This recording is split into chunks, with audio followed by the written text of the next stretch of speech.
આજે કોઈને કહીએ અરે એક દિવસ આપણે મરી જાશું, થોડું કાંઈક ભજન કરો, થોડું જીવનના વિશે, તો એમાં શું થઈ ગયું કે બધા મરે આપણે મરી જાવું. એટલે ભાઈ મરવું તો હું ચોપાટીમાં ફરવા જેવું લાગે. એને એમ કે મરવાનું એટલે બસ મજા છે, આમ જાઓ ને વહી આવો, કાંઈ ટેન્શન નહીં. એક ભયાનક દુઃખ છે મૃત્યુ, અને એનો ઉપાય શોધવા માટે આપણે અહીંયા આવ્યા છીએ.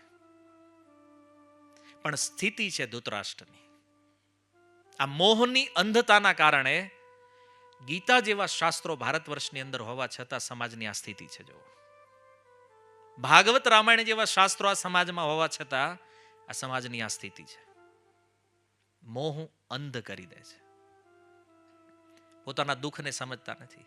દુઃખ શેમાં લાગે છે? વસ્તુઓ. મોબાઈલ નથી તો દુઃખ છે, ગાડી નથી તો દુઃખ છે, કપડાં નથી એ દુઃખ લાગે છે.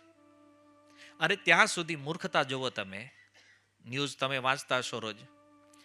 મોબાઈલ લેવાની ના પાડી તો આત્મહત્યા કરી લે છે, કપડાની ના પાડે તો આત્મહત્યા કરી લે છે. અરે ખાલી કોઈ માતા પિતા ખીજવાઈ ગયા હોય તો આત્મહત્યા કરી લે છે. ભાઈ તમે વિચાર કરો આ લોકોની બુદ્ધિનું સ્તર શું છે. એક મોબાઈલ અને મનુષ્ય જીવન, આ બેમાં એને મોબાઈલની કિંમત વધારે લાગે છે મનુષ્ય જીવન કરતા.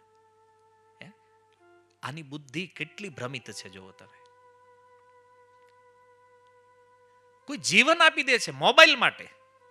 હવે આ જ વસ્તુને વિચારો કે જીવન આપી દે કૃષ્ણ માટે, તો કલ્યાણ શેમાં છે?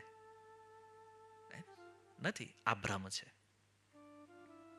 આ મોહનો ભ્રમ છે, વસ્તુઓનો ભ્રમ છે. અને તમને ખબર છે કે આ જીવન નષ્ટ કરી નાખીએ, ફરીથી આ મનુષ્ય જીવન મળવું કેટલું દુર્લભ છે. આજે આપણું સૌભાગ્ય છે, આપણે મનુષ્ય છીએ. શાસ્ત્રોની અંદર એવી એક અંદાજિત ગણતરી છે કે ભાઈ એક શરીર હોય, જેવી રીતે અહીંયા કોઈ વૃક્ષ હશે ગામની અંદર, તો લગભગ 3-4 પેઢીએ એ ઝાડ જોયું હશે. 4 પેઢી પહેલા કોઈએ લગાવ્યું હોય, આજે એ હોય તો એક પેઢીનું તમે મિનિમમ 70 વર્ષ આયુષ્ય ગણો તો 280 વર્ષ તો થયા એ ઝાડને એક શરીરમાં મિનિમમ. પછી કાચબો તમે જોવો તો કાચબો લગભગ 1000 વર્ષ જીવે. નાના કાચબા હોય તો એનું મિનિમમ આયુષ્ય 500 વર્ષ હોય કાચબાનું.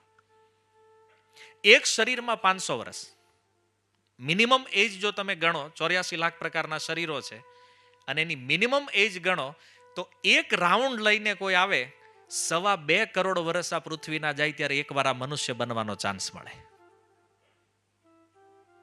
2.25 કરોડ વર્ષ ફરીથી મનુષ્ય બનવું હોય તો. અને એમાં જો આનો ઉપાય ન કર્યો તો પુનરપી જનનમ પુનરપી મરણમ પુનરપી જનની જઠરે શયનમ, વળી પાછો એ માતાના ગર્ભમાં, ફરીથી જન્મ, ફરીથી મૃત્યુ, અને આ ચક્ર હંમેશા ચાલતું રહે છે. ક્રમ આ મનુષ્ય જીવન જે છે ને, આ એક્ઝામ છે આપણી. આટલા શરીરો ફરીને આવ્યા છો, આ જીવન મળ્યું છે ભગવદ ભજન કરવા માટે, ખાવા પીવા ઊંઘવા માટે નહીં. કેમ? કારણ કે આ ફેસિલિટી તો બીજા બધા શરીરોમાં મળી છે આપણને, અને ભજન નહીં કરીએ તો આગળના શરીરોમાં મળવાનું છે.